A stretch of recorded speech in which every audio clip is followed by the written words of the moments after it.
Eh bien salut tout le monde, c'est Flo, j'espère que vous avez la forme. Alors aujourd'hui on va parler hardware. Ces derniers temps j'ai fait pas mal de sondages sur Twitter pour savoir vos goûts, vos préférences hardware et justement on va en discuter dans cette vidéo. Et si vraiment ce concept vous plaît, je compte vraiment sur vous pour poser des questions pour un second épisode. Donc on va voir ensemble dans cette vidéo, allez c'est parti.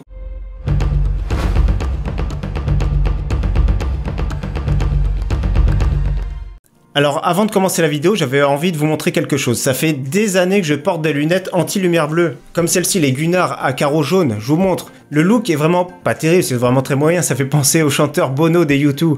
Ça fait des années. Pourquoi je porte ça? Parce que je me lève très tôt le matin, environ 5 h le matin. Et le soir, on sent vraiment une fatigue oculaire parce qu'on est agressé par toutes ces lumières bleues. Et donc, j'ai enfin des nouvelles paires de lunettes beaucoup plus modernes. Klim m'a envoyé les toutes nouvelles Protect. Donc on va le déballer ensemble. Je sais pas ce que ça vaut. Je les ai même pas vues. Donc on le déballe de suite. Donc voilà, très joli. Toujours pareil chez Klim. Des belles petites boîtes. La petite notice qui va bien avec la garantie. Un petit étui simili-cuir. Ça fait vraiment, on a l'impression de vraiment d'être chez l'opticien. Avec la petite chiffonnette et tout. Donc là, c'est vraiment du luxe. Nouvelle génération de lunettes avec des verres qui ne sont pas jaunes, des verres blancs classiques, donc ça fait quand même tout de suite, on va voir ce que ça donne, ça fait quand même tout de suite un look beaucoup plus sérieux et anti-lumière bleue. Pourquoi j'en porte? Parce que franchement les lumières bleues c'est vraiment agressif pour le soir, c'est agressif et ça nous empêche la plupart du temps de dormir, on en parle de plus en plus. Donc voilà, c'est pour ça que moi j'ai décidé de porter ce type de lunettes et je suis vraiment content de recevoir de nouvelles paires parce que les miennes commençaient vraiment à fatiguer. Il manquait déjà les petits protège-nez ici, ici on voit très bien que ça s'enlève, donc c'est souple, ce type de lunettes c'est vraiment très léger. Donc ce sont des fabrications germaniques et donc pour ceux qui veulent, les lunettes je les mets en description, ça coûte un peu moins de 50 € et c'est tout nouveau, ça vient juste de sortir. Donc là on est vraiment parti pour le quiz hardware, donc c'est les questions que j'ai posées sur Twitter. Donc je vous montre à chaque fois les questions que j'ai posées et je vais vous donner mon avis. Donc première question que j'avais posée, pour vous le meilleur processeur actuellement? Donc 67% ont répondu Intel. Donc je vais vous donner mon avis. Personnellement actuellement je préfère aussi Intel. Je préfère Intel, mais, je dis bien mais, on se rend compte vraiment qu'AMD prend de la puissance avec les nouveaux Ryzen et avec l'architecture Zen 2, vraiment, là ça va vraiment être, je pense, des monstres de puissance. Donc vraiment l'architecture Zen 2 qui va être vraiment terrible, donc ça va faire vraiment du mal à Intel, ils ont intérêt vraiment à se bouger. Ou sinon, moi la prochaine génération, j'achète vraiment je passe chez AMD parce que franchement, ils montent en puissance. Deuxième question que j'avais posée, pour vous la meilleure marque de carte mère? Première position, ça a été MSI à 43%, ensuite au coude à coude, on va dire Asus et Gigabyte. Donc moi, à la base, le premier PC que j'avais monté, c'était Asus. Actuellement, j'ai une carte mère Asus, mais c'est vrai que MSI, j'aime beaucoup. J'aime beaucoup actuellement parce qu'ils font des cartes mères qui sont sobres. Il n'y a pas de fioritures, c'est vraiment un design très très propre, c'est très sobre. Et vous avez raison parce que MSI, c'est ma marque de carte mère préférée. Et dommage pour ASRock, vraiment 2%.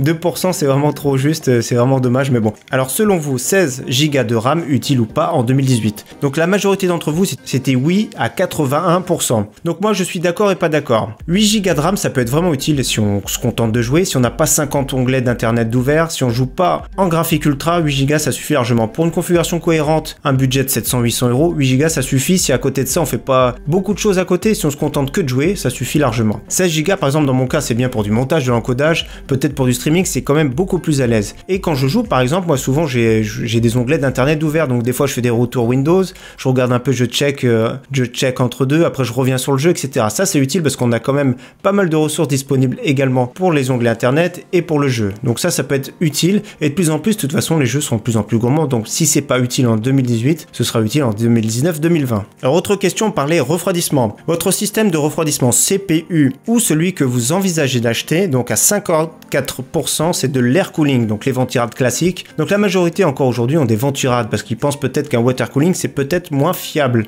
Donc 38% quand même ont des water cooling tout intégré avec pompe, etc. Donc c'est pas du custom. Le custom, c'est 8% quand même qui ont ou qui aimeraient avoir. Moi, j'aimerais avoir, mais pour l'instant, j'ai un water cooling classique. Ça me va très très bien. C'est quand même un peu plus efficace qu'un ventirad. Mais c'est vrai que les ventirades, le problème, c'est que c'est monstrueux. Souvent, il faut des gros boîtiers. Les water cooling, on arrive à avoir des efficacités dans des boîtiers un peu plus compacts. C'est ça la différence. Mais les water cooling général AIO sont vraiment fiables. La meilleure marque de souris gamer, selon vous, à 51%, ça a été Logitech. Donc, c'est quand même bien 51% Logitech. C'est vrai, il y a quelques années, il y a eu un petit creux de la vague pour Logitech et là, sont remontés. Moi, d'ailleurs j'ai une Logitech, pour ceux qui me suivent ils le savent très bien. C'est la G403 qui est légère, qui est vraiment très bien, très bon capteur optique, elle est vraiment géniale et en plus de ça elle est vraiment pas trop chère, c'est ça qui est bien. En deuxième Razer, en troisième Roccat et autres, il y avait quand même pas mal de choix autres. Ça peut être Zowie que certains m'ont dit, mais voilà ça reste quand même, il y a quand même beaucoup de choix, mais les trois gros je pense que ça reste Logitech, Razer et Roccat aussi qui est vraiment pas mal, mais souvent les Roccat sont très bien finis mais un petit peu lourdes pour moi. Vos switches de mécanique préférés. Donc presque la moitié aime les switches rouge-noir, j'ai mis rouge-noir parce que la seule différence c'est au niveau de la pression qui est plus ou moins forte. Les noirs sont un peu plus durs donc c'est un peu plus fatigant, mais les rouges c'est qu'on retrouve beaucoup et justement pour les FPS où les jeux en général sont vraiment très très bien. En deuxième position nous avons les switches bleus avec le retour sonore. Après c'est bien, ça fait vraiment le bruit d'un mécanique, le cliquetis, il y en a certains qui aiment bien, moi personnellement j'aime pas trop, je suis pas fan, mais certains aiment bien cette sensation vraiment de mécanique, de solidité. Les switches marrons en dernier, malheureusement ce sont des très bons switches moi je trouve, parce que c'est un très bon compromis entre traitement de texte qu'on a un peu plus de mal avec les raids et jeux vidéo. Donc ce sont des switches qui sont tactiles, donc c'est-à-dire que la pression est pas du tout constante contrairement à un raid ou à un black. Et il y a quand même presque une personne sur 5 qui n'aime pas les claviers mécaniques, donc justement parce que c'est bruyant ou aussi parce que c'est cher. Alors ensuite, c'est la meilleure marque au niveau rapport qualité-prix des smartphones selon vous. À 50%, c'est la marque Honor Huawei. Donc voilà une marque qui a monté en puissance ces dernières années. Donc on verra, j'essaierai de faire un top des meilleurs smartphones à 200 € d'ailleurs prochainement. En deuxième position, il y en a beaucoup qui m'ont parlé de Xiaomi. Donc j'en ai acheté récemment le Redmi 5 Plus. Et j'en suis super satisfait, une batterie de 4000 mAh, on dure 3 jours, j'en suis vraiment satisfait. 175 €, 32 Go. Franchement, je suis super satisfait de ce téléphone. J'ai été surpris parce que 2% ont choisi Nokia. Donc j'ai mis Nokia parce que c'est une marque qui revient en force. Donc c'est une marque de base finlandaise qui est reprise par un groupe chinois. Et notamment le X6, je sais pas si vous avez vu, il est pas encore annoncé en Europe, mais c'est vendu comme des petits pains en Chine. Voilà, il était magnifique, je sais pas si vous l'avez vu, d'ailleurs je vous affiche peut-être la photo là, mais il est vraiment magnifique et d'ailleurs ce serait bien que ce type de téléphone arrive en Europe et je pense qu'il peut remonter très très vite. 26% qui m'ont mis autre. D'ailleurs il y a la marque Oppo qui arrive très rapidement en France, ils ont sorti leur premier smartphone, ils ont tapé avec un smartphone à 1000 € pour commencer, donc après ils vont introduire du milieu de gamme et de l'entrée de gamme. Donc le numéro 1 en Chine c'est Oppo et qui arrive sur du très haut de gamme en France. Pour vous, la meilleure marque de cartes graphiques. Comme les cartes mères, 47% MSI. Donc MSI à la cote, c'est le numéro 2 mondial des cartes mères. Et ici au niveau des cartes graphiques, c'est vrai, vous avez raison parce qu'elles sont silencieuses la plupart du temps. Mais j'avais eu la GTX 770 de chez MSI, elle était ultra silencieuse à l'époque, c'était une des meilleures. En deuxième Asus. Non, pardon, en deuxième Gigabyte, ou Aorus, c'est exactement, c'est une branche gaming. D'ailleurs, il y a le logo ici que vous voyez en arrière-plan sur mon moniteur. Et en troisième, Asus. Asus aussi qui fait de très très bonnes cartes graphiques, comme leur carte mère. Donc voilà, c'est difficile. Après, ça peut être le look, mais les trois pour moi sont vraiment très très bien. Hormis Gigabyte, souvent c'est un meilleur rapport qualité-prix. Souvent, on les retrouve moins chers. C'est d'ailleurs, j'en ai une, j'ai la GTX 1060 en version 6 Go, j'en suis vraiment satisfait. Rapport qualité-prix au top. Et autres, à 11%, ça peut être KFA2 ou Zotac par exemple. Votre marque de boîtier